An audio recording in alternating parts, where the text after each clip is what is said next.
الحمد لله نحمده ونستعينه ونستغفره ونؤمن به ونتوكل عليه ونعوذ بالله من شرور أنفسنا ومن سيئات أعمالنا من يهده الله فلا مضل له ومن يضلله فلا هادي له ونشهد أن لا إله إلا الله وحده لا شريك له ونشهد أن سيدنا وسندنا ومولانا محمدا عبده ورسوله أما بعد فأعوذ بالله من الشيطان الرجيم بسم الله الرحمن الرحيم إن الذين يأكلون أموال اليتامى ظلما إنما يأكلون في بطونهم نارا وسيصلون سعيرا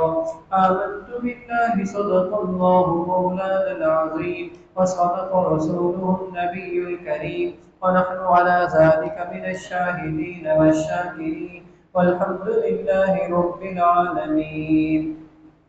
میرے بھائیوں، دوستوں، بزرگوں، السلام علیکم ورحمۃ اللہ وبرکاتہ۔ جب کوئی انسان دنیا سے چلا جاتا ہے تو اس موقع پر اس کے مال کے ساتھ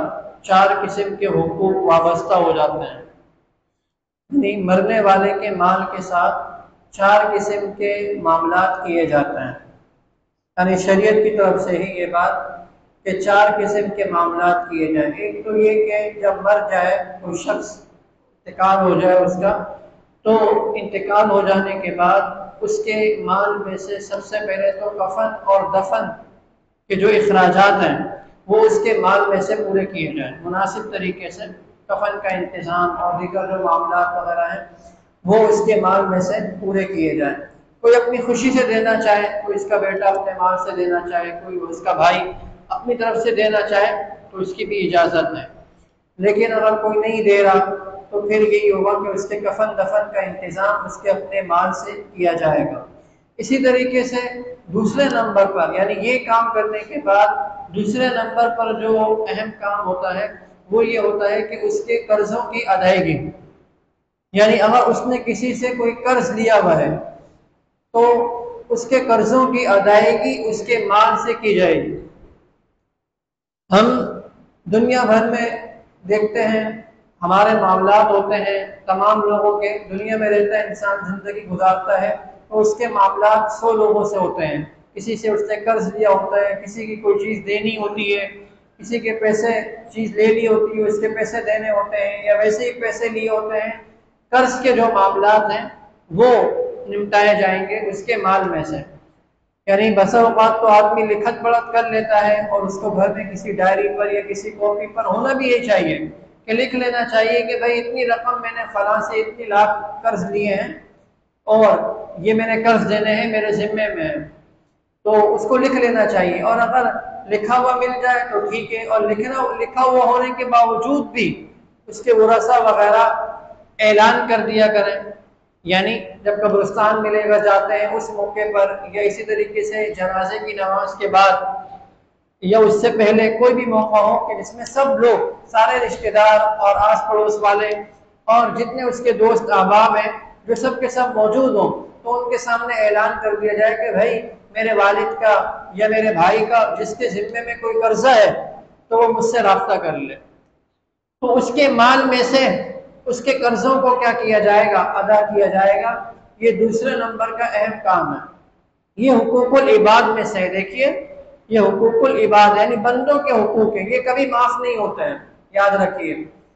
کسی نے کسی کی کوئی چیز لے لی ہے، کسی نے کسی سے کوئی رقم لے لی ہے، جب تک وہ رقم اس کے حوالے نہیں کرے گا، اس کو واپس نہیں کرے گا، یہ ذمے میں رہے گا، یہ ذمے میں رہے گا۔ اولاً تو انسان کو زندگی بھر یہ کوشش کرنی چاہیے کہ کسی سے قرض نہ لیں، یعنی ایسے حالات پیش ہی نہ آئیں، اللہ سے مانگیے، اور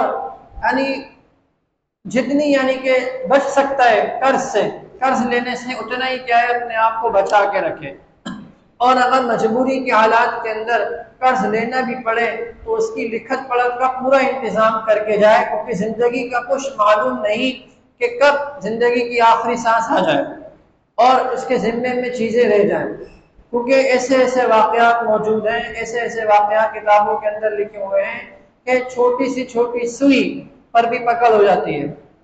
چھوٹے سے چھوٹی چیز دینی ہوتی ہے تو بس اوقات اس پر بھی پکڑ آ جاتی ہے اللہ تعالیٰ کی طرف سے، کیونکہ یہ حقوق العباد ہے، جب تک یہ ادا نہیں کریں گے تو یہ ذمے میں کیا ہوتے ہیں، باقی رہتے ہیں۔ اسی طریقے سے تیسرا جو مال کے ساتھ حق وابستہ ہے کام کرنے کا ہے وہ یہ ہے کہ اس کی جائز وصیت کو پورا کیا جائے۔ جائز وصیت یعنی مرنے والے نے کوئی وصیت کر کے گیا تھا کہ بھائی میرے مال میں سے فلاں مسجد میں دے دینا، مدرسے میں دے دینا، یا فلاں کسی شخص کو دے دینا، یا میرے ذمے اتنی نمازیں ہیں، میرے ذمے اتنی نمازیں ہیں تو میری نمازوں کا فدیہ دے دینا، میرے ذمے زکوٰۃ ہے زکوٰۃ کا فدیہ دے دینا، میرے ذمے حج تھا میں نہیں کر سکا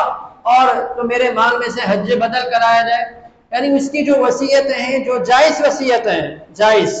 ناجائز نہیں۔ مثلا اس نے کہا کہ میرے مرنے کے بعد 40واں کرنا، میرے مرنے کے بعد صوم کرنا، میرے مرنے کے بعد برسی کرنا، یہ ناجائز وصیتیں ہیں، ان کو پورا نہیں کیا جائے گا۔ جو جائز وصیتیں ہیں تو ان جائز وصیتوں کو پورا کیا جائے گا اس کے مال کے تہائی حصے میں سے، اس کے مال کے 1/3 حصے میں سے۔ بقیہ 2/3 حصہ ورثہ میں تقسیم ہوگا، بقیہ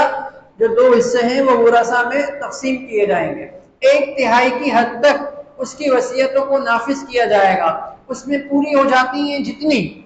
وہ پوری کی جائیں گی۔ اگر کوئی بچی رہ گئی تو پھر کوئی وارث اپنی طرف سے دینا چاہے تو میت کے ساتھ احسان ہوگا، لیکن 1/3 سے زیادہ وصیتوں کو نافذ نہیں کیا جائے گا، بلکہ 1/3 کے اندر اس کی جائز وصیتوں کو نافذ کیا جائے گا، اور پھر اس کے بعد 2/3 بچا رہنے والا وہ ورثہ کے درمیان تقسیم ہوگا، اس میں ورثہ کا حق ہے۔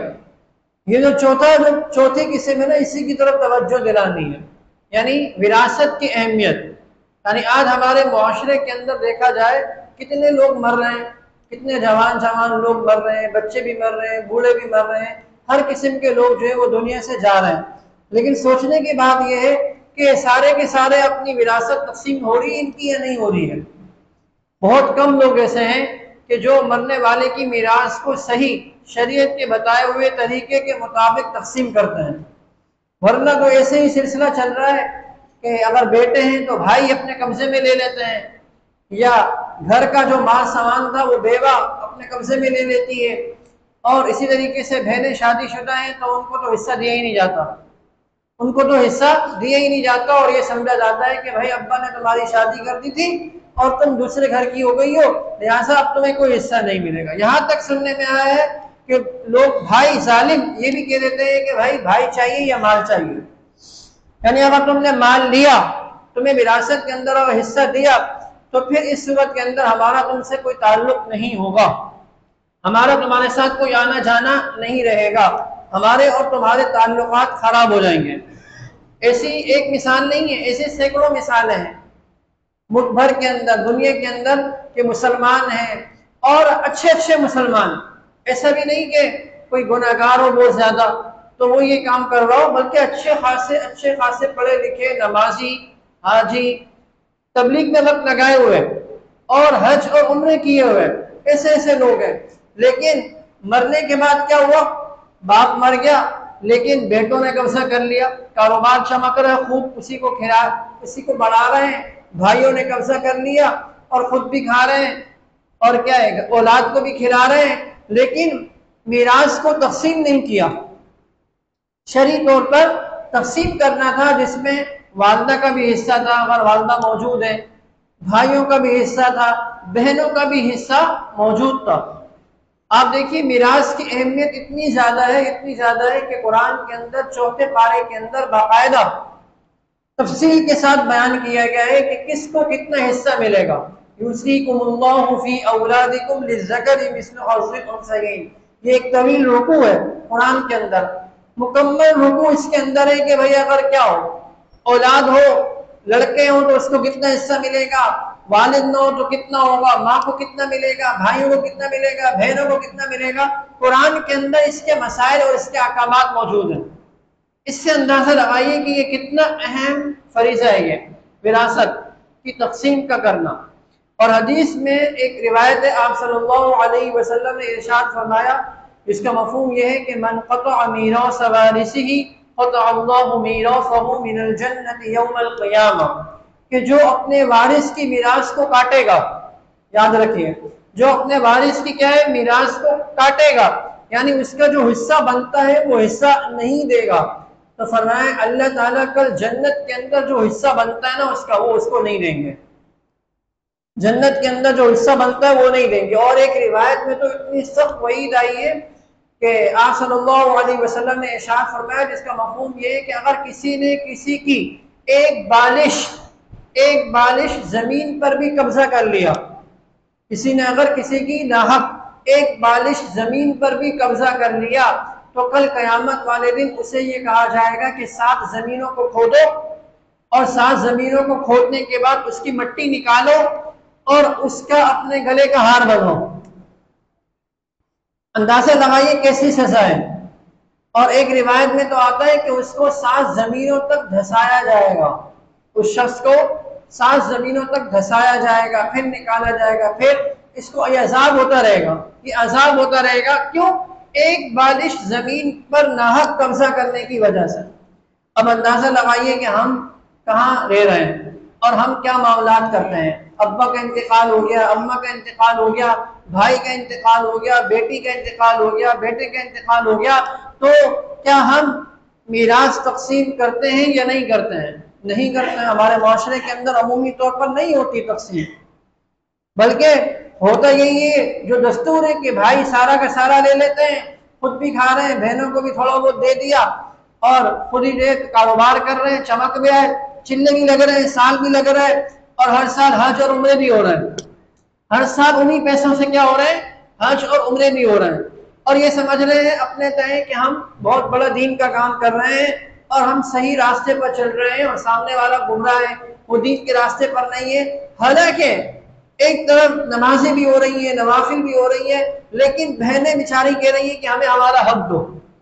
لیکن نہیں دے رہے۔ میں ایسے لوگوں کو جانتا ہوں، میں ایسے خاندانوں کو جانتا ہوں، میرے علم کے اندر ہے، کہ جو کیا ہے باقاعدہ دین کے ساتھ جڑے ہوئے ہیں، دین کی محنت کے اندر لگے ہوئے ہیں، لیکن میراث کے حوالے سے انتہائی کمزوری، اتنے کمزور ہیں کہ بہنیں مانگ رہی ہیں لیکن ان کو ان کا حصہ نہیں دے رہے۔ ایسی ایک مثال نہیں ہے، ایسی سینکڑوں مثالیں میں کہہ رہا ہوں۔ تو حالانکہ شریعت کا حکم یہ ہے کہ مرنے والے کا سب سے پہلے اس کے مال سے کفن دفن کا انتظام کیا جائے، دوسرے نمبر پر اس کے قرضوں کی ادائیگی کی جائے، تیسرے نمبر پر اس کی جائز وصیتوں کو پورا کیا جائے 1/3 مال کی حد تک۔ اس کے بعد جتنا جلدی ہو سکے میراث کو تقسیم کیا جائے، جتنا جلدی ہو سکے، کیونکہ جب انسان دنیا سے جاتا ہے نا، ابا کا انتقال ہو گیا، اماں کا انتقال ہو گیا، تو اس وقت سب کے دل نرم ہوتے ہیں، بہنوں کے دل بھی نرم ہوتے ہیں، بھائیوں کے دل بھی نرم ہوتے ہیں، والدہ کے دل بھی نرم ہوتے ہیں، سب کے دل کیا ہوتے ہیں اس وقت نرم ہوتے ہیں، اور دنیا کی محبت کچھ کم ہوتی ہے، اور آخرت کی کچھ نہ کچھ فکر پیدا ہوتی ہے کہ یار یہ چلا گیا، مجھے بھی ایک دن جانا ہے، میرا بھی ایک دن اعلان ہوگا، کچھ نہ کچھ فکر پیدا ہوتی ہے۔ تو جتنا جلدی ہو سکے کفن دفن کر کے آ کے پہلی فرصت کے اندر ہی جو پیچھے کام بتایا وہ کرنے کے بعد میراث کی فوراً تقسیم کی جائے۔ اور اس کا حل کیا ہے؟ اس کا حل یہ ہے کہ ایک پرچے کے اندر پوری بات لکھی جائے کہ بھائی ابا کا انتقال ہو گیا، ابا نے یہ چیزیں چھوڑی ہیں، اتنا مال چھوڑا ہے، یہ پراپرٹی چھوڑی ہے، یہ دکانیں چھوڑی ہیں، اور اسی طریقے سے ہم اتنے بھائی ہیں، اتنی بہنیں ہیں، اور والدہ ہیں یا نہیں ہیں، جو بھی ہیں پوری تفصیل لکھ کر اس کو کسی بھی قریبی دارالفتہ یا کسی بھی عالم یا کسی بھی مفتی کے سامنے پیش کر دیا جائے کہ بھائی ہم چاہتے ہیں کہ شرعی طور پر ابا کی جو جائیداد ہے یا اماں کی جو بھی پراپرٹی ہے یا میرا بیٹے کا انتقال ہو گیا اس کی جو بھی جائیداد ہے جو بھی ہے اس کو ہم ورثہ کے درمیان صحیح طریقے سے تقسیم کر دیا جائے، اور پھر یہ کہ وہاں سے جو جواب آ جائے اس کے مطابق تقسیم کریں گے، تو پھر شریعت کے بتائے ہوئے طریقے کے مطابق مکمل تقسیم ہوگی۔ ورنہ اگر یوں ہی بیٹھے رہ جائیں گے، اور یا بسا اوقات بہنیں یوں بھی کہہ دیتی ہیں، اچھا بسا اوقات عورتیں ہوتی نرم دل ہوتی ہیں، اس غمی کے موقع پر ان کو زیادہ وہ ہوتا ہے، رنج ہوتا ہے، تو بسا اوقات جب میراث کی تقسیم کی بات آتی ہے، اتنے سوال لوگوں نے مجھ سے پوچھے کہ بہنیں کہہ رہی ہیں کہ ہم نہیں لے رہے، بہنیں کہہ رہی ہیں کہ ہم نہیں، عورت ہوتی ہے کمزور ہوتی ہے اور اس نرم دل بھی ہوتی ہے زیادہ، تو وہ کہتی ہے کہ ہم نہیں لے رہے، کیا کرنا ہے، یعنی آپ ہی لے لو، تو بھائی اس طرح معاف کرنے سے معاف نہیں ہوگا، اس طرح معاف کرنے سے معاف نہیں ہوتا۔ معاف کا طریقہ یعنی معافی کم معتبر ہوگی، وہ یہ ہوگی کہ شرعی طور پر تقسیم کیا جائے، اور تقسیم کرنے کے بعد جس وارث کا جو حصہ ملتا ہے وہ اس کے حوالے کر دیا جائے، وہ اس کے حوالے کر دیا جائے۔ بھائی بہنیں 4 بہنیں ہیں تو ہر بہن کا کتنا حصہ مل رہا ہے اس بہن کے حوالے کر دیا گیا۔ حوالے کرنے کے بعد اس کی مرضی ہے، وہ اگر واپس کرنا چاہے بغیر زور زبردستی کیے ہوئے، بغیر اس سے کچھ کہے، وہ اپنی خوشی سے اگر کیا ہے معاف کرنا چاہے، بھائی واپس کرنا چاہے کہ بھائی رکھ لو یا کسی خیر کے کام میں لگا لو، تو پھر یہ معاف کرنا معتبر ہوتا ہے۔ زبانی کلامی اس طرح معاف معتبر نہیں ہوتا، یاد رکھیے اہم بات ہے۔ کچھ لوگ تو زبردستی کرواتے ہیں نا بہنوں سے، کچھ زبردستی نہیں بلکہ بہنیں خود ہی کہتی ہیں کہ ہم نہیں لے رہی ہیں، تو اس لینے کا اعتبار نہیں ہوتا، اس معاف کرنے کا اعتبار نہیں ہوتا، بلکہ ہونا یہ چاہیے کہ تقسیم کی جائے، شرعی تقسیم کی جائے، ماں کو کتنا مل رہا ہے، بھائی کو کتنا مل رہا ہے، میرے حصے میں کتنا آ رہا ہے، اسی طریقے سے جو ہے وہ بہنیں ہیں تو ان کے حصے میں کتنا آ رہا ہے، ہر وارث کو اس کا حصہ اس کے حوالے کیا جائے، اور حوالے کرنے کے بعد وہ اپنی خوشی سے دے دے، بھائی اس کو کسی مسجد میں دے دیں، اس کو جو ہے وہ کسی خیر کے کام میں لگا دیں، اس کو کسی اور جگہ صدقہ کر دیں، یا وہ بہنیں کہتے ہیں کہ بھائی بھائی آپ یہ لے لیں، تو پھر تو معافی معتبر ہوگی، لیکن اس طرح زبانی کلامی معاف کرنے سے معاف نہیں ہوگا۔ اور کتنے واقعات ایسے ہیں کہ بہنیں کہہ دیتی ہیں کہ بھائی ہم نہیں لیں گے، لیکن کل کو کچھ مسائل پیدا ہوتے ہیں یا کچھ رنجشیں پیدا ہوتی ہیں، لڑائیاں ہوتی ہیں، تو اس وقت بہنیں کہہ دیتی ہیں بھائی ہمیں تو حصہ ملا ہی نہیں ہے، ہمیں تو حصہ تم نے دیا ہی نہیں ہے، سارا ہمارے بھائیوں نے لے لیا، سارا کا سارا قبضہ کر لیا۔ تو بات وہی آ گئی نا، تو اس نے شریعت نے پہلے ہی کہہ دیا کہ بھائی ہر ایک کو جو حصہ بنتا ہے وہ اس کے حوالے کر دیا جائے، حوالے کرنے کے بعد اس کی مرضی ہے کہ وہ اس کو جو چاہے وہ کرے، اپنے استعمال میں لائے۔ دیکھیے یاد رکھیے یہ جو میراث نہیں دیتے نا، اس کے بارے میں مفتی شفیع صاحب رحمہ اللہ نے بڑی پیاری بات لکھی ہے اور اہم بات لکھی ہے۔ فرمایا کہ جو آدمی دوسرے کی میراث کھا جاتا ہے نا اور اس کو اس کا حصہ نہیں دیتا، تو فرمایا کہ یہ آدمی 3 طریقے سے ظلم کر رہا ہوتا ہے، ایسا آدمی 3 طرح سے ظالم ہوتا ہے۔ بظاہر وہ حاجی بھی ہے، بظاہر وہ چلے بھی لگائے ہوئے اس نے، اور بظاہر وہ ذکر بھی کر رہا ہے، نوافل بھی پڑھ رہا ہے، لیکن ایسا آدمی ظالم ہے، اور یہ 3 طریقے سے ظلم جو ہے وہ کر رہا ہوتا ہے۔ ایک ظلم تو یہ کر رہا ہوتا ہے کہ یہ جو میراث کا جو مال ہوتا ہے نا، میراث کا مال یہ اللہ تعالیٰ کی طرف سے انعام ہوتا ہے، یہ اللہ تعالیٰ کی طرف سے انعام ہوتا ہے کہ ورثہ کو بغیر کسی محنت اور مشقت کے مل جاتا ہے۔ باپ تو چلا گیا جائیدادیں چھوڑ کے، پراپرٹی چھوڑ کے، دکانیں چھوڑ کے، مال چھوڑ کے، ورثہ کو بغیر کسی محنت اور مشقت کے مل گیا ورثہ کو، تو یہ اللہ تعالیٰ کی طرف سے شاہی تحفہ ہے۔ یعنی وہ کہتے تھے کہ اللہ تعالیٰ کی طرف سے کیا ہے؟ شاہی تحفہ ہے، یعنی اللہ تعالیٰ کی طرف سے انعام ہے۔ اب کوئی شخص سارا کا سارا خود قبضہ کر لیتا ہے یا بھائی خود قبضہ کر لیتے ہیں، تو یہ اللہ تعالیٰ کی طرف سے جو انعام مل رہا تھا سارے ورثہ کو، ان میں وہ خیانت کا مرتکب ہوا، اس میں اس نے خیانت کی۔ ایک تو اس نے یہ ظلم کیا، دوسرا ظلم یہ کیا کہ جس کا جو حصہ بنتا تھا وہ اس کو نہیں دیا، جس کا جو حصہ بنتا تھا اس کے حوالے نہیں کیا، تو بندوں کے ساتھ اس نے ظلم کا کیا کیا؟ معاملہ کیا۔ تو اس طریقے سے کیا ہے؟ یعنی ظلم ہے، یعنی میراث کو نہ دینا۔ اور اگر بس اوقات ایسا بھی ہوتا ہے کہ ورثہ میں نابالغ بھی ہوتے ہیں، نابالغ، تو پھر تو مسئلہ اور زیادہ پیچیدہ ہو جاتا ہے، پھر تو مسئلہ اور زیادہ پیچیدہ ہو جاتا ہے کہ ورثہ میں اگر کوئی نابالغ بھی ہو اور کسی نابالغ کا مال کھا لینے کے بارے میں قرآن میں کیا فرمایا؟ ان الذین یأکلون اموال الیتامی ظلما انما یأکلون فی بطونہم نارا،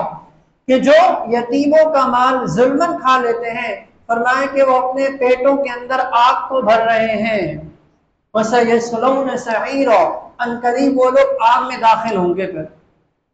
دیکھیے دنیا چند روزہ ہے، ختم ہونے والی ہے، یہاں پر جو کما رہے ہیں، جو محنت کر رہے ہیں، سب کا سب یہیں چھوڑ کر جانا ہے، اور ہمارے بعد اولاد کو ملنا ہے، ہمارے ورثہ کو ملنا ہے۔ ہر آدمی یہ سوچے،